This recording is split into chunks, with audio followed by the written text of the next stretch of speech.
Hi, I'm Lisa. First of all, I want you to know that you are not alone.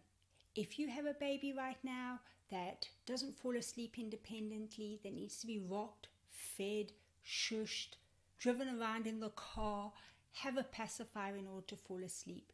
If your little one seems to fight sleeps and nap time, like I said, you are not alone. But when it comes to sleep training, it's probably one of the most controversial subjects among parents. But it's important to know that you can help your little one to get better sleep. When I had my son, I didn't read any books before he was born. I kind of figured as long as he has food and love, that's all he needs. And they do need that, but they also need sleep. And this was something I didn't realize before I had my son. I just thought they would sleep when they needed to. I was quite shocked that they don't just seem to sleep. They seem to fight sleep even though they're exhausted. And then I started to feel overwhelmed. I think I felt, what can I do to help my son get a good night's sleep? How can I help him? I almost felt helpless. I was tired, in fact, exhausted. And yet here I had this baby that I just couldn't help. So I started searching so many different methods. If I think about the crazy things I tried, now I can laugh. But then it was no laughing matter, right? I would sometimes sit next to his cot just with my hand on him because I'd read that weight will help. I used to sit holding the pacifier in his mouth until he fell asleep and then almost like roll a ninja crawl out of the room so that I didn't wake him up. That dreaded feeling when you've just got them to sleep and you start to put them down and those little eyes look at you and you have to start this whole process all over again. So if you can relate to any of this, I completely understand how you're feeling right now because I've been there myself. So when I was starting to look for sleep training for my son, finding a method that I was comfortable with was so important, and finding a method that I thought would be right for my son too. So what I want to do today is kind of talk to you about sleep training methods and what are the different methods that you can choose from, because there isn't just one type of sleep training. Now you might have heard lots of words bandied around, cry it out and Ferber and all of these things, and you're kind of wondering, well, what sleep training methods should I choose? So I want to talk about that. But first I want to just cover off a few things. So when you think about, a lot of parents say, when can I expect my baby to sleep through the night? Now, in those newborn weeks, up to 3 months, really your baby doesn't. They just sleep haphazardly. They only sleep for short periods, 2 to 4 hours at a time. When they start getting between 3 and 6 months, some babies do start to go for longer stretches. And then you'll hear parents say, my baby sleeps through the night. Most times this is probably around 6 or 8 hours in a continuous stretch at that age. But from 6 months onwards, that's when you really should see your baby consolidating their sleep into a good 10 to 12 hours at night. Now, when we talk about sleep training, people say, what age can I sleep train? Now, the general consensus is somewhere between the ages of 4 and 6 months is an ideal time to start sleep training. However, it's never too early to start creating good sleep habits with your little one, and it is never too late to sleep train. It just means that you're probably going to have to choose a different method if your baby is older or you've got a young child that's 1 or 18 months, etc. And when we go through the sleep training methods, you'll kind of get a feel for which method is going to be right for you based on where you are now and where your little one is. And then lastly, before we talk about the sleep training methods, I want to talk about mom guilt. Mom guilt is terrible. As moms, we always just feel guilty that we're not helping them, and then when we are helping them, guilty. Are we somehow psychologically damaging our child from sleep training? And those people that are against sleep training will say that, we are by sleep training them. But I want you to know that yes, there might be some crying with sleep training, and there are methods that you can choose that have very little to no crying and are very, very gentle. But any kind of sleep training is going to result in some crying from your little one. Now, that's not because they're feeling abandoned. That's because they're protesting the changes you're making. Think about it. Your baby can't talk. When they get to toddler stage and they're not happy with something, they throw a tantrum. They yell, they scream. They can talk, they can verbalize. But when your baby's small and they're not happy about something that you're changing, the only way they can express that is through crying. So when your little one does cry, no matter even if it's only for a couple of minutes, just know it's not because they're feeling abandoned. It's because they are protesting the changes that you're making. But consistency is key, and honestly, within a few nights, you will see a huge difference in your little one. So there are 5 different sleep training methods, and these go from the gentlest to the least gentle, and I'm going to start with the gentlest.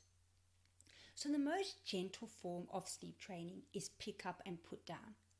Now, this type of sleep training is probably more suited to babies younger than 6 months of age, because what this method involves is putting your baby down while they're drowsy but awake, and if your baby cries, picking them up, comforting them. Once they stop crying, putting them back down. And you keep doing this until they eventually fall asleep. Now, as you can imagine, that does take a lot of time as a parent, a lot of discipline and a commitment. And if your baby's older than 6 months, you're likely to get a lot of protesting from the constant picking up and putting down. But if you've got a baby under 6 months, that is something that you could consider, and it basically has no crying, because the moment your little one cries or fusses, you pick them up, you comfort them, and then you put them down. So that's the most gentle. Then we go on to fading, also known as faded out, and this is probably the second most gentle form of sleep training.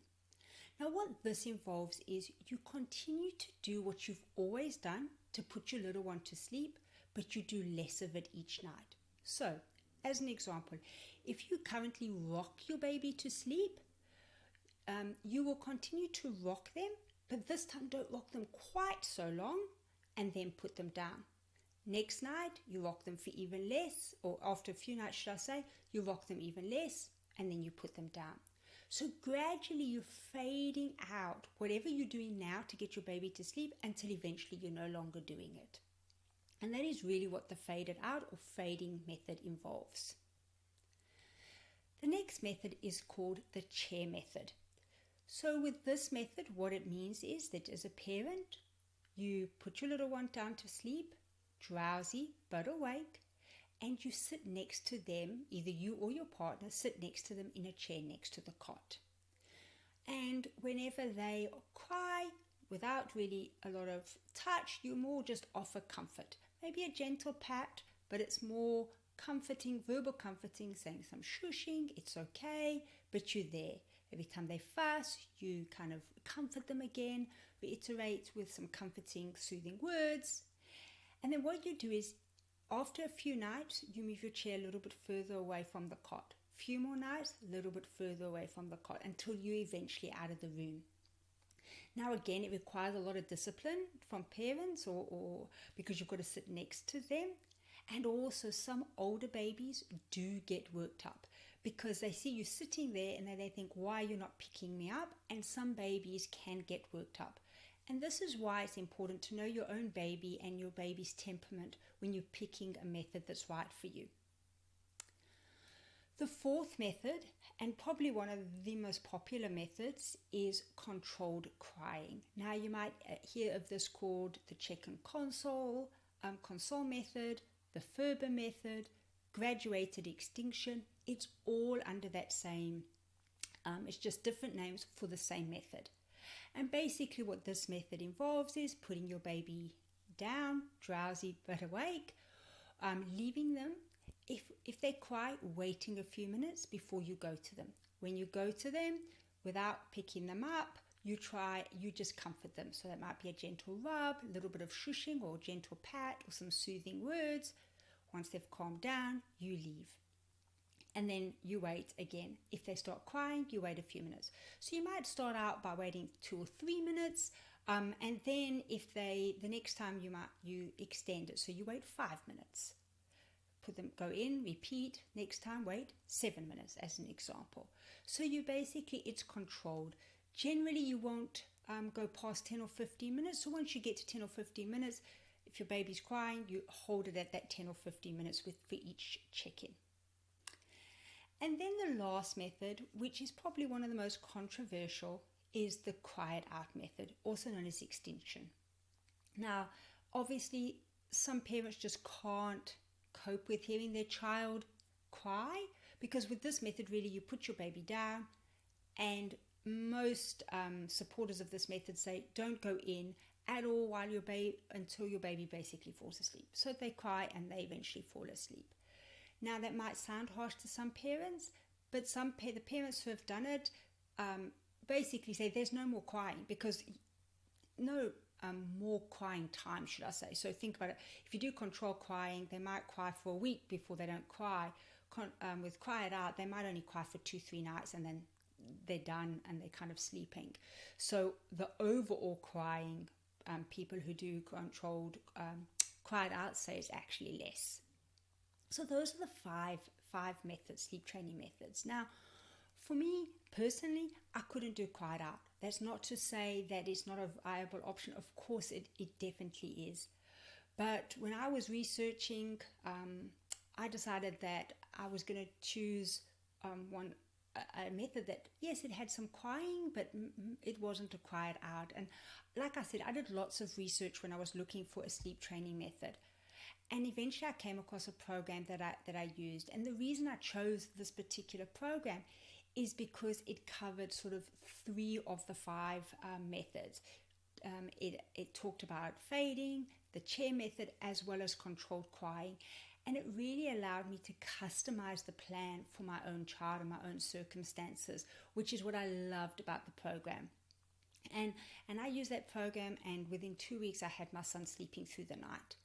So if you'd like to know more about the program that I use to successfully sleep train my son, then just click on the links below and find out more about this program.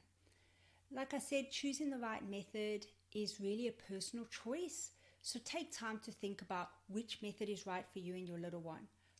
And in saying that, like I said, the program that I chose actually covers 3 of those 5 methods. So it really gives you lots of flexibility to be able to choose the method that is right for you and your little one. Good luck with your sleep training. I know that it can be challenging in the beginning, and those first few nights it does require consistency, but you will get there in the end. And once your baby's sleeping through the night, your baby's happier, you are happier, and generally the whole family ends up being happier. So good luck. Till next time. Bye.